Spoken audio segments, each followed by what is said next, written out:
Selamat siang, pemirsa Tempo. Hadir kembali kita dengan kabar pandemi. Kali ini kita akan melihat momentum pemulihan ekonomi di masa pandemi. Pemulihan ekonomi global sudah menunjukkan tanda-tanda membaik. Berbagai indikator menggambarkan bahwa kegiatan ekonomi telah melaju ke jalur positif sejak penyebaran pandemi COVID-19 di sejumlah negara mulai menurun.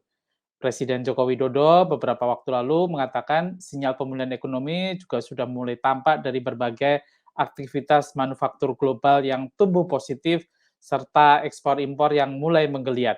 Tanda-tanda pemulihan ini juga didukung oleh proyeksi berbagai lembaga internasional yang menunjukkan angka-angka yang positif di tahun 2021 dan awal 2022 ini. Dana Moneter Internasional atau IMF misalnya memprediksi pertumbuhan ekonomi global akan menyentuh ke angka 6% pada 2021 ini dan 4,9% pada 2022 mendatang. Berbagai negara seperti Amerika Serikat dan Eropa pun telah mencatatkan pertumbuhan ekonomi yang signifikan. Pertumbuhan ekonomi Amerika yang biasanya hanya 0,5% setelah saat ini mencapai 5,4%. Ekonomi Jerman juga tumbuh, yang tadinya di bawah 1%, kini telah menyentuh 3,8%. Di Indonesia sendiri, sinyal pemulihan ekonomi terlihat pada kuartal kedua ini. Selama periode April dan Juni 2021 ini, pertumbuhan ekonomi Indonesia, sudah naik ke angka 7,7%, setelah sebelumnya mengalami resesi akibat pakebluk pandemi. Pertumbuhan ekonomi ini juga diikuti inflasi yang relatif terjaga, yakni di kisaran sekitar 1,5%. Bagaimana Indonesia menjaga momentum pemulihan ekonomi ini? Bersama saya, Burhan Solihin, dalam program Kabar Pandemi, menjaga momentum pemulihan ekonomi di masa pandemi. Program ini bisa Anda saksikan di kanal YouTube TV Tempo dan saluran digital TV terestrial TV Tempo. Telah bergabung dengan kita narasumber Kepala Pusat Kebijakan Ekonomi Makro dan Badan Kebijakan Fiskal Kementerian Keuangan, Bapak Abdurrahman. Terima kasih telah bergabung, Bapak.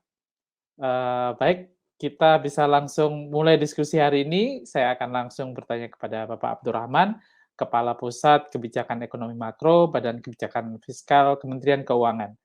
Pak Abdurrahman, Indonesia ini sudah mengalami gelombang kedua pandemi COVID-19 pada kuartal kedua.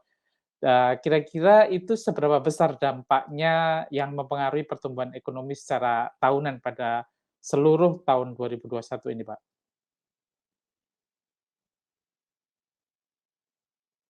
Gelombang kedua ini dimulai awal Juni ya. Jadi pada saat itu tambahan harian kasus COVID ini kan sekitar 5.000, kemudian naik cukup tajam dan di awal Juli sudah mencapai di atas 20.000. Kemudian memuncak di pertengahan Juli itu angkanya sampai 55.000 ya, di atas 55.000 ini tambahan hariannya.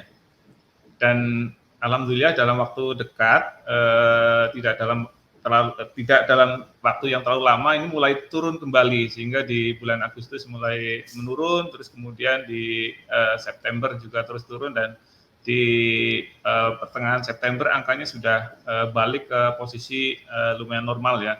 Jadi kalau kita lihat aktivitas masyarakat karena adanya PPKM darurat gitu ya, ini memang berpengaruh terhadap aktivitas ekonomi kita gitu. Jadi sekitar 6 minggu aktivitas ekonomi ini agak terdampak cukup signifikan. Jadi kalau kita lihat di kuartal 3-nya itu memang mencerminkan adanya dampak dari pandemi. Jadi kuartal 3 kita kemarin rilis PDB oleh BPS ini kan hanya 3,5% ya. Jadi masih di bawah perkiraan pemerintah sebelumnya. Jadi tapi ada catatan optimisnya sebenarnya dari angka 3,5 tadi. Yang pertama bahwa momentum pemulihan ini terjaga dengan kita melihat pertumbuhan Q2Q-nya itu 1,55%, artinya di Q3 itu volumenya itu lebih besar dari Q2. Terus kemudian penopang pertumbuhannya kalau kita lihat dari sisi sektoralnya, ini 4 atau 5 sektor utama itu tumbuh positif semuanya. Jadi pertanian, manufaktur, perdagangan, pertambangan dan konstruksi ini semuanya tumbuh positif, sehingga ini menjadi catatan optimis ya untuk tetap menjaga momentum pertumbuhan. Jadi di 2021 meskipun akan sedikit tertahan, tapi momentum pertumbuhannya masih cukup tinggi. Jadi pertumbuhan perkiraannya antara sekitar 4% ya, mungkin di bawah 4% sedikit ya dari perkiraan kami. Itu Pak. Oke, Pak Abdurrahman, tadi disebutkan ada 4 sektor yang tumbuh ya, dari pertanian, perdagangan, pertambangan, dan manufaktur ya. Kira-kira sejauh mana pertumbuhan dari 4 sektor yang sekarang menggerakkan mesin ekonomi Indonesia ini, Pak? Oke, jadi kami dari hari ke hari dan setiap saat melakukan tracking dan juga mapping sektoral. Jadi kalau kita lihat daya dorongnya dari sisi konsumsi ini, pengeluaran masyarakat ya, ini kan kalau kita lihat seiring dengan membaiknya mobilitas penduduk, terus kemudian juga mendorong naiknya aktivitas ekonomi, ini juga tercermin dari naiknya indeks belanja dari Bank Mandiri. Ini meningkat cukup tajam, terus kemudian beberapa waktu lalu juga indeks keyakinan konsumen naik, terus indeks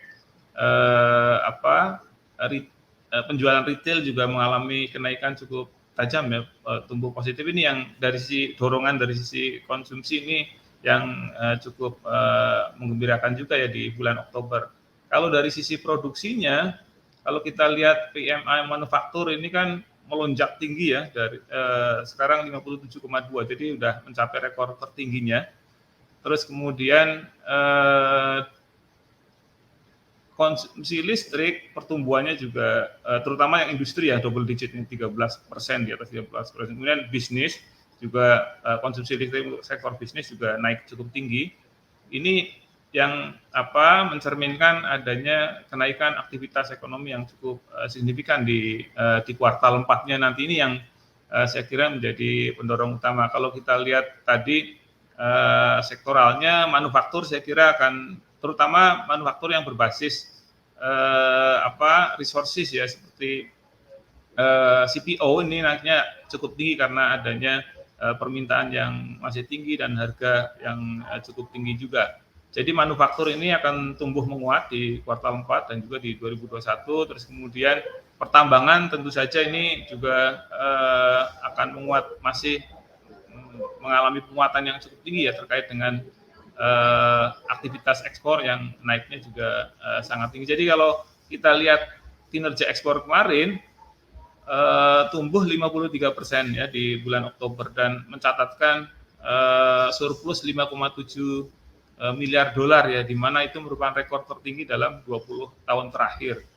Dan kalau kita lihat secara akumulatifnya dari Januari Oktober ini tercatat 30 miliar dolar, 30,8 miliar dolar persisnya. Dan itu juga merupakan rekor tertinggi dalam 14 tahun terakhir. Jadi saya kira ini kalau ini berlanjut ya di November, Desember nih akan mendorong pertumbuhan ekonomi kita relatif tinggi. Luar biasa Pak Abdurrahman ya. Kita di bulan Oktober ini banyak mencetak rekor baru lah ya kan gitu, tadi pertumbuhan di sektor ekspor impor yang sektor ekspor yang bisa sampai di atas rekor selama 20 tahun terakhir.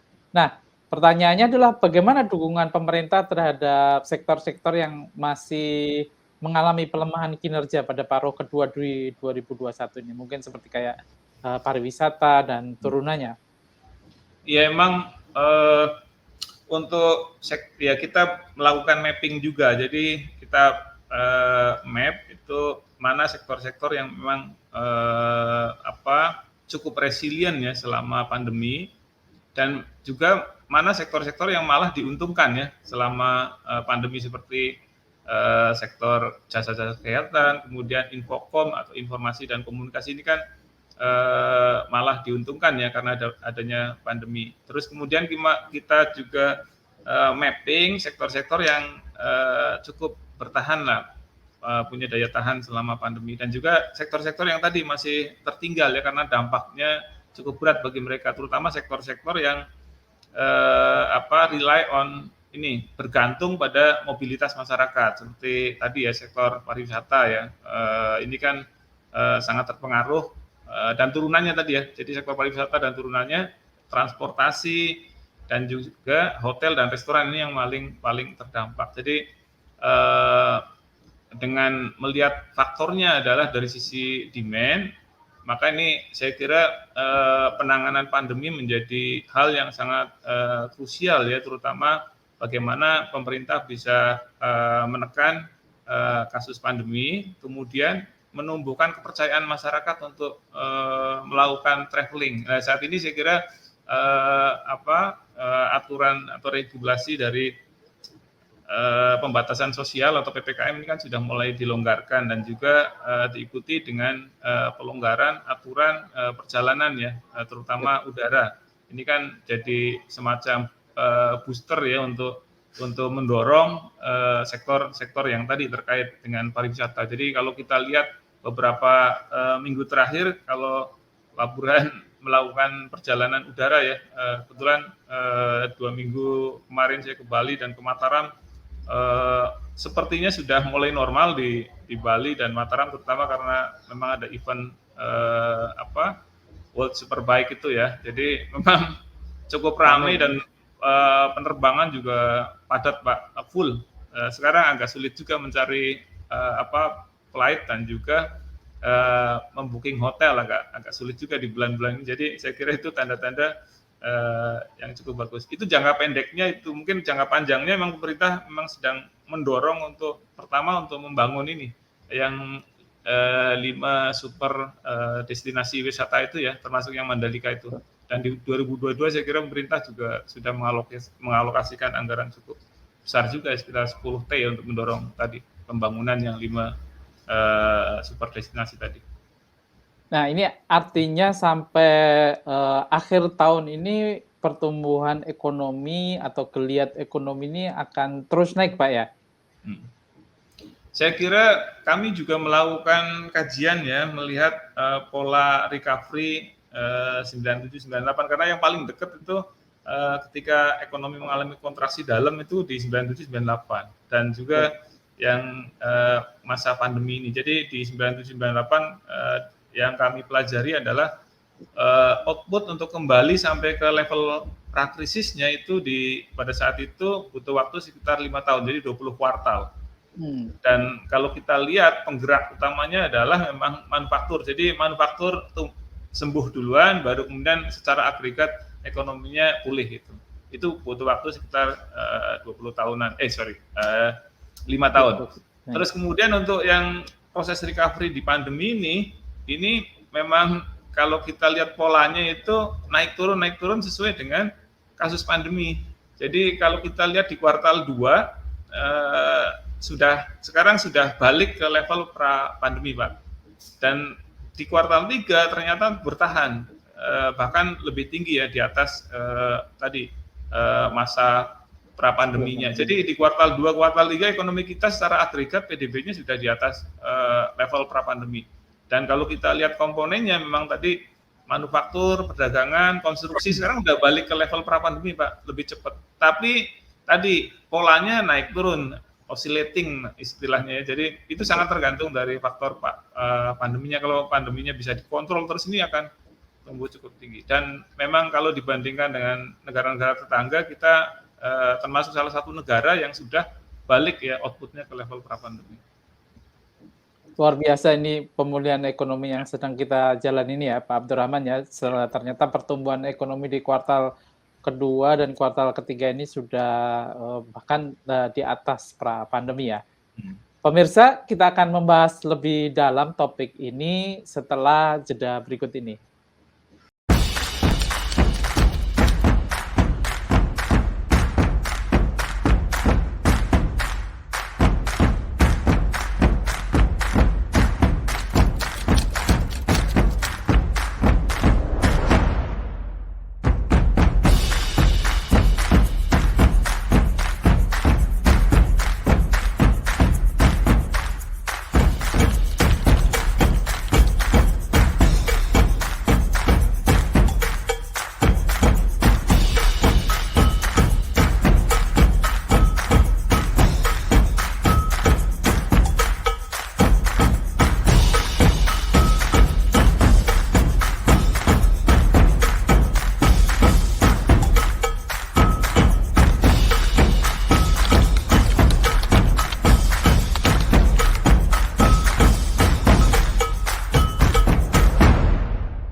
Masih bersama saya Burhan Solihin dalam kabar pandemi, menjaga momentum pemulihan ekonomi di masa pandemi ini. Program ini bisa Anda saksikan di kanal YouTube TV Tempo dan saluran digital terestrial TV Tempo.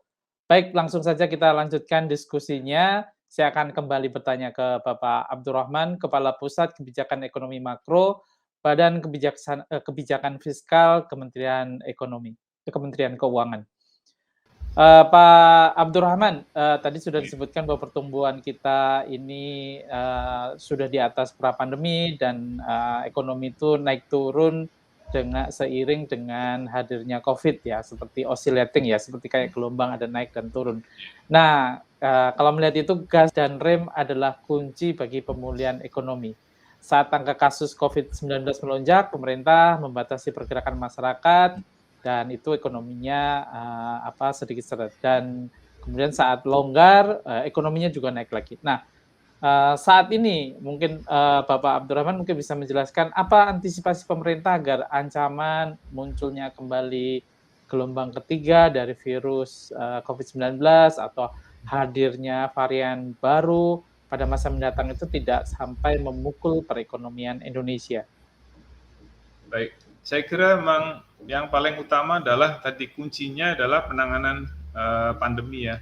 Kalau kita lihat tren yang di global sekarang ada tren naiknya kembali ya kasus COVID-19 bahkan secara agregat kenaikannya ini dalam seminggu terakhir sudah di atas sekitar 100.000 ya, mendekati 100.000 ya kenaikan hariannya untuk kasus global terutama disumbang oleh Amerika kemudian Eropa ya.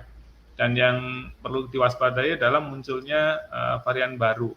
Jadi saya kira pemerintah akan sangat berhati-hati ya dengan melakukan reopening. Saat ini memang masyarakat sedang euforia ingin traveling karena beberapa waktu lalu kan terkendala oleh restriksi tadi ya pembatasan mobilitas masyarakat. Jadi saya kira pemerintah perlu sangat berhati-hati dalam melakukan reopening ya. Jadi saya kira kalau kita lihat pelonggaran border ya penerbangan internasional ini kan juga dilakukan secara hati-hati. Ini saya kira cukup tepat untuk mencegah masuknya varian baru yang saya kira sangat lebih dengan daya sebar yang lebih kuat ya dibandingkan varian Delta. Dan saya kira sudah ditemukan di Malaysia dan Singapura varian baru tersebut. Terus kemudian yang tak kalah pentingnya adalah bagaimana mempercepat vaksinasi. Ini saya kira hampir semua sepakat ya bahwa vaksinasi ini jadi semacam game changer ya untuk pemulihan ekonomi. Jadi kalau kita lihat ini saya kira perlu diwaspadai semua ya. Beberapa minggu sebelumnya tingkat vaksinasi harian ini sudah mendekati 2 juta. Dan kalau kita lihat minggu-minggu terakhir ini bahkan mengalami penurunan jadi 1,5 juta. Kalau kita bisa menggenjot ya vaksinasi sampai dengan 2 juta per hari itu tingkat herd immunity ya, sekitar 70% dari populasi Indonesia gitu ya, itu bisa kita capai dalam sebelum kuartal 1 berakhir di 2022. Bahkan di Desembernya kita bisa berharap sampai mendekati 60% dari total populasi. Nah ini yang saya kira perlu terus diusahakan dan pemerintah perlu waspada untuk ini ya, karena vaksinasi ini akan mengurangi severity dari COVID gitu. Yang kedua, saya kira juga akan menurunkan penyebaran ya dengan adanya herd immunity. Ini yang saya kira perlu dijaga oleh pemerintah yang terkait tadi karena penanganan pandemi ini sangat erat kaitannya dengan keberhasilan tadi mendorong pemulihan ekonomi. Kira-kira selain inisiatif-inisiatif yang soal vaksin dan penanganan pandemi, untuk mempercepat pemulihan ekonomi terutama untuk sektor-sektor yang mungkin masih ketinggalan, Pak Abdurrahman. Nah, apa saja yang akan dilakukan pemerintah? Barangkali mungkin ada insentif-insentif khusus untuk sektor-sektor tertentu setelah tadi manufaktur, pertanian, perdagangan, dan pertambangan itu tumbuh pesat. Oke, saya kira memang kita melihatnya dalam horizon waktu yang tidak hanya jangka pendek tapi juga jangka menengah ke depan ya. Kalau dalam jangka pendek tentu saja tadi fokus pemerintah adalah penanganan pandemi ya, terutama tadi untuk mempercepat vaksinasi karena ini jadi semacam game changer. Kemudian dalam waktu yang bersamaan program pemerintah juga difokuskan untuk mendorong percepatan pemulihan ya, baik melalui perlindungan sosial untuk mendorong sisi demand-nya, karena tanpa demand nanti supply-nya nggak dapat gitu ya. Dan juga dari sisi supply-nya, terutama tadi melalui berbagai insentif dan juga program-program prioritas pemerintah untuk mendorong sektor-sektor tertentu. Jadi itu program jangka masih dalam jangka pendek saya kira. Terus kemudian di sisi lain juga reformasi struktural ya, saya kira ini sangat penting dilakukan karena ini akan menjadi landasan yang kuat ya untuk bertumbuh dengan berkesinambungan dan juga lebih kuat gitu di masa depan karena ini akan berpengaruh pada daya saing dan juga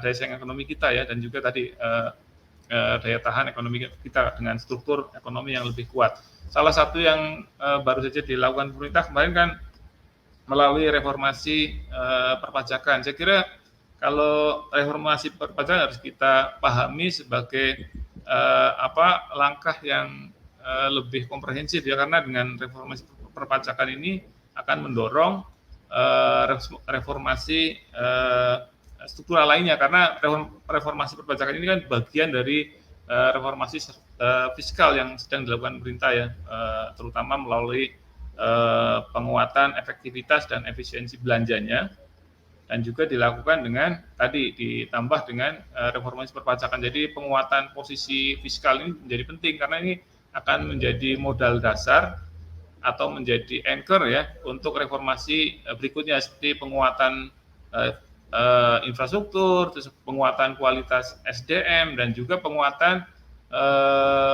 sisi institusinya atau birokrasi dan regulasinya. Saya kira ini juga sudah dimulai dengan Undang-Undang Cipta Kerja.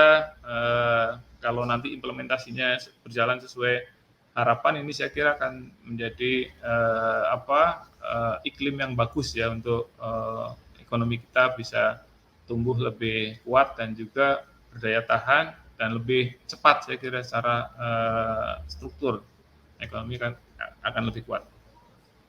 Nah, ini pertanyaan yang sering diajukan oleh para pengusaha ini, Pak Abdurrahman. Ini 2021 sebentar lagi akan berakhir. Nah, bagaimana ini di tahun 2022 atau tahun mendatang, terutama untuk yang triwulan awal-awal? Apakah tadi ya penguatan ekonomi, rekor-rekor dari sisi ekspor, pertumbuhan manufaktur, konsumsi listrik industri ini akan terus berlanjut, dan kalaupun berlanjut itu akan setinggi apa pertumbuhan ekonominya? Saya kira jadi program pemerintah itu berkesinambungan ya di 2020, 2021. Saya kira ini kan fokusnya untuk survive dulu ya, survive dan juga memfasilitasi pemulihan. Terus kemudian di 2022 ini saya kira fokus pemerintah untuk menjaga keberlanjutan dari pemulihan itu sendiri. Jadi di 2022 ini saya kira dukungan pemerintah untuk mempercepat pemulihan saya kira masih tetap ada. Jadi program PEN juga masih berlanjut, terutama yang dari perlindungan sosial maupun dari untuk penanganan kesehatan, itu dua yang pasti akan berlanjut, dan yang komponen-komponen lainnya ini masih didiskusikan. Jadi seberapa dengan pertimbangan tentunya dengan pertimbangan kondisi ekonomi. Jadi insentif untuk usaha ini juga masih sedang dihitung, apakah masih diperlukan di 2022 dengan melihat tadi perkembangan ekonomi ya. Kalau kita lihat penerimaan pajak kan cukup tinggi ya di 2021 ya. Ini juga mencerminkan penguatan ekonomi kita yang cukup kuat ya, karena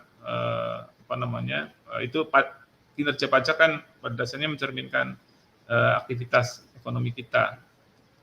Kemudian tentu saja kita tidak hanya bergantung pada sisi fiskal, karena untuk menjaga keberlanjutan pemulihan khususnya di sektor usaha, dukungan dari sektor lain juga diperlukan, khususnya dari sisi moneter dan sektor keuangan. Ini yang kita butuhkan untuk menjaga keberlanjutan pemulihan ekonomi. Jadi pertumbuhan kredit yang saat ini masih cukup lemah gitu ya, diharapkan di 2022 ini bisa tumbuh tinggi ya untuk menjaga tadi keberlanjutan pemulihan ekonomi, karena tanpa adanya dukungan dari sisi pembiayaan khususnya dari kredit ini yang agak sulit juga nanti berharap pemulihan akan berlanjut dengan lebih kuat di masa depan. Dan saya kira dari beberapa statement Gubernur BI dan juga kemarin hasil RTG, saya kira Bank Indonesia masih tetap mempertahankan kebijakan moneter yang akomodatif ya, artinya memang untuk tadi menjaga keberlanjutan dari pemulihan ekonomi kita. Oke, terima kasih Pak Abdurrahman. Menarik sekali perbincangan kita kali ini tentang bahwa kabar baik insya Allah akan terus berlanjut Pak ya, sampai 2022 pertumbuhan ekonomi akan terus tumbuh kalau kita sama-sama menjaga penanganan COVID ini lebih baik lagi. Sebelum kita lanjutkan diskusi ini, kita akan jeda berikut ini.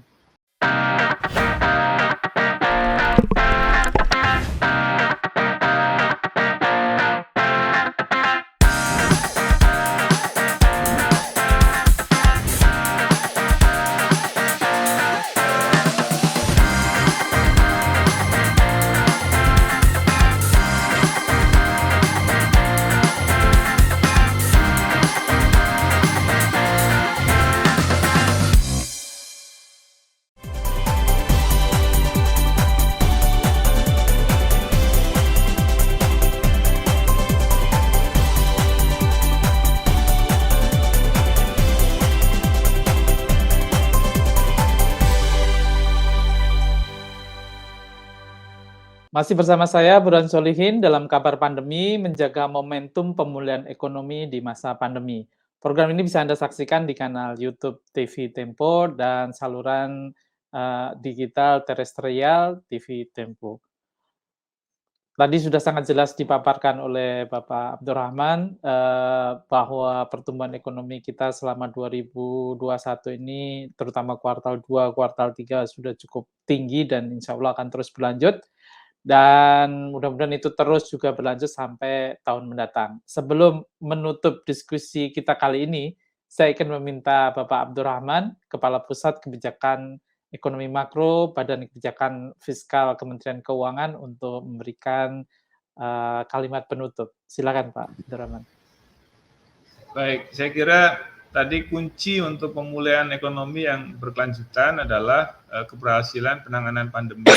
Ini sudah dilakukan pemerintah melalui berbagai langkah ya, baik yang sifatnya emergency di awal pandemi di 2020 maupun kebijakan-kebijakan sifatnya mendorong pemulihan berkelanjutan ya, seperti insentif usaha dan juga dukungan dari sektor moneter dan keuangan yang saya kira sangat diperlukan untuk tadi mendukung keberlanjutan pemulihan ekonomi. Saya kira dari sisi masyarakat kepatuhan untuk menerapkan 3M, 3T dan 5M ya, terutama ini saya kira penting sekali karena ini juga akan berpengaruh pada keberhasilan penanganan pandemi kita, terutama untuk menekan penyebaran. Dan yang terakhir adalah tadi vaksinasi, partisipasi masyarakat untuk melakukan vaksinasi ini juga sangat diperlukan karena ini jadi game changer-nya ya untuk pemulihan ekonomi ke depan. Saya kira itu Pak Burhan. Terima kasih Bapak Abdurrahman, Kepala Pusat Kebijakan Ekonomi Makro Badan Kebijakan Fiskal Kementerian Keuangan. Terima kasih atas waktunya, terima kasih atas penjelasan dan kabar baiknya. Semoga diskusi tadi bermanfaat bagi kita semua. Dari kami sampai di sini dulu, kami menemani Anda pemirsa dalam kabar pandemi. Akhir kata, saya Burhan Solihin beserta seluruh kerabat kru yang bertugas pamit mundur dan sampai jumpa. Salam sehat. Terima kasih, Pak.